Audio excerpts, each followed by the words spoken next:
Hello everyone, ఎలా ఉన్నారండి? అందరూ బాగుండాలని కోరుకుంటూ నేను కూడా బాగున్నాను. నా చేతిలో ఏముందో చూసారా?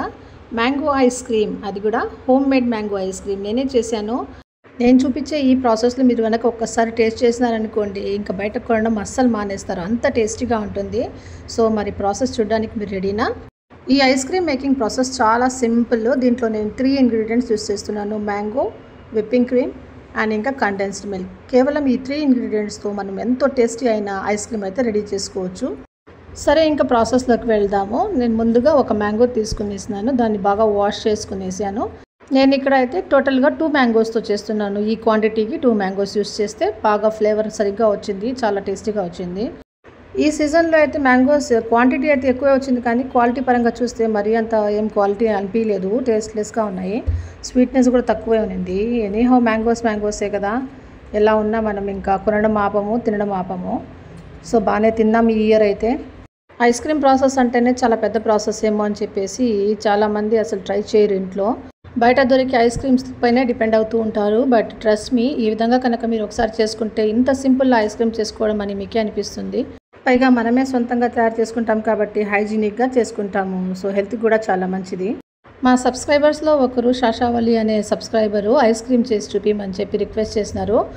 సో శాషావళి గారితో పాటు మీరందరూ కూడా ఈ వీడియో ఫుల్గా చూసి ఎలా ఉందో తప్పకుండా నాకు కామెంట్లో తెలపండి, ఓకేనా? ఒక లైక్ కూడా ఇవ్వండి. ఈ విధంగా కట్ చేసిన మ్యాంగో పీసెస్ అంతా నేను ఒక మిక్సీ జార్లో తీసుకునేసి పల్ప్ రెడీ చేసుకున్నాను. ఆ పల్ప్ని ఒక వెజల్లో తీసుకునేసి కండెన్స్డ్ మిల్క్ యాడ్ చేశాను. ఇక్కడ నేను మ్యాంగో పల్ప్ ఎంతైతే ఉందో దాంట్లో సగము ఈ కండెన్స్డ్ మిల్క్ యాడ్ చేశాను. ఆ తర్వాత ఒక బ్లెండర్ తీసుకుని మనం బాగా బ్లెండ్ చేసుకునేసేయాలి, దాన్ని విప్ చేసుకునేయాలి. ఇక్కడైతే నేను హ్యాండ్ బ్లెండరే యూస్ చేస్తున్నాను. మీ దగ్గర ఏం అవైలబుల్లో ఉంటే దాంతోనే చేయొచ్చు. ఈ రెండింటిని బాగా విక్స్ చేసుకోవాలి, అదొకటే మనకు కావాల్సింది. చూసారా, ఒక 5 to 7 minutes మనం బాగా బ్లెండ్ చేసినామంటే ఈ పల్ప్ అండ్ కండెన్స్డ్ మిల్క్ రెండు కలిసి బాగా క్రీమీ టెక్స్చర్ వచ్చేసింది. దాన్ని పక్కన పెట్టేసేయాలి. నెక్స్ట్ ఇంకో బౌల్ తీసుకునేసి అందులో విప్పింగ్ క్రీమ్ తీసుకోవాలి. ఇది క్వాంటిటీ ఎంత అంటే కండెన్స్డ్ మిల్క్ ఎంత అయితే తీసుకున్నామో అంతే క్వాంటిటీలో తీసుకోవాలి. దీన్ని కూడా సేమ్ ఒక 5 to 7 minutes బాగా విప్ చేసుకున్నామంటే ఇది చాలా చాలా క్రీమీ టెక్స్చర్ వచ్చేస్తుంది.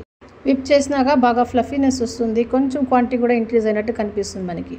ఆ తర్వాత ఈ విప్డ్ క్రీమ్ని మనము ఈ mango pulp and condensed milk మిక్చర్లో వేసి అగైన్ దీన్ని కూడా ఒక 5 to 7 minutes మనం దాన్ని బ్లెండ్ చేసుకునేస్తే ఐస్ క్రీమ్ అయితే 70% వరకు రెడీ అయిపోయినట్టే. ఇంకా 30% మనం దాన్ని రిఫ్రిజిరేట్ చేసుకునేసేయాలి. దీనికోసం మీరు మీ దగ్గర గ్లాస్ బాక్సెస్ అవైలబుల్ ఉంటే దాంట్లోనే రిఫ్రిజిరేట్ చేయొచ్చు. నా దగ్గర అయితే ప్రజెంట్ ప్లాస్టిక్ బాక్స్ రెడీగా ఉంది. ఏదైనా పర్లేదు, కానీ కొంచెం ఫ్లాట్గా ఉంటే బాక్సెస్ ఈజీగా సెట్ అవుతుందన్నమాట. సో ఇలాంటి ఫ్లాట్ బాక్స్ తీసుకొని దాంట్లోకి ఈ మిక్చర్ అంతా పోర్ చేసేసాను నేను.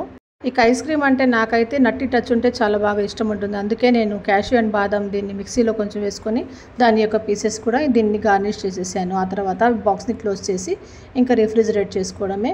ఇంకా నాకు కొద్దిగా మిక్చర్ మిగిలింది కనుక ఇంకొక బాక్స్ నా దగ్గర అవైలబుల్ ఉంది. మొన్ననే ఇది మ్యాంగో ఫ్లేవర్ ఐస్ క్రీమ్ కొన్నాను, ఇందులోకి పోర్ చేసేసాను. మన దగ్గర ఉంటే కనుక అల్యూమినియం ఫాయిల్తో కవర్ చేస్తాం అనుకోండి, అది క్రిస్టలైజ్ అయ్యకుండా బాగా స్మూత్గా ఉంటుంది ఐస్ క్రీమ్. నా దగ్గర అయితే ప్రజెంట్ అవైలబుల్ లేదు. సో జస్ట్ నేను దీన్ని లిడ్ క్లోజ్ చేసేసి ఇంకా ఫ్రీజర్లో పెట్టున్నాను. 4 hours కోసం పెడితే చాలు. ఆఫ్టర్ 4 hours మనం ఓపెన్ చేసి చూసినామంటే ఏమీ మ్యాంగో ఫ్లేవర్డ్ ఐస్ క్రీమ్ అయితే రెడీగా ఉంది. ఒక్కసారిగా ఓపెన్ చేసి చూస్తే ఐ ఫీస్టింగ్గా ఉంది. అసలు ఎప్పుడెప్పుడు తిందామా అని చెప్పి అంత అలా అటెంప్ట్ చేస్తూ ఉంది. అందుకే వెంటనే నేను ఒక బౌల్ తీసుకునేసి ఒక 3 scoops వేసుకున్నాను ఇందులో ఐస్ క్రీము. ఈ వేసిన బౌల్ అయితే మా అబ్బాయికి ఇచ్చేసినాను. ఫస్ట్ వాడికి సర్వ్ చేసినాక ఆ తర్వాత నేను కూడా సర్వ్ చేసుకున్నాను, అందరికి కూడా సర్వ్ చేసినాను. ఫైనల్లీ ఇంకా టేస్టింగ్ టైము. నేను టేస్ట్ చేసి మీకు చెప్పాలి కదా ఎలా ఉందో. సో అందుకే నేను ఫస్ట్ స్పూన్ అయితే ఎంజాయ్ చేయబోతున్నాను. వావ్, టేస్ట్ అయితే అస్సలు అదిరిపోయిందండి. మీకు నచ్చిందా ప్రాసెస్? నచ్చింటే ఒక లైక్ ఇచ్చి కామెంట్ ఇవ్వండి. నా ఛానల్ని సబ్స్క్రైబ్ చేసుకోండి.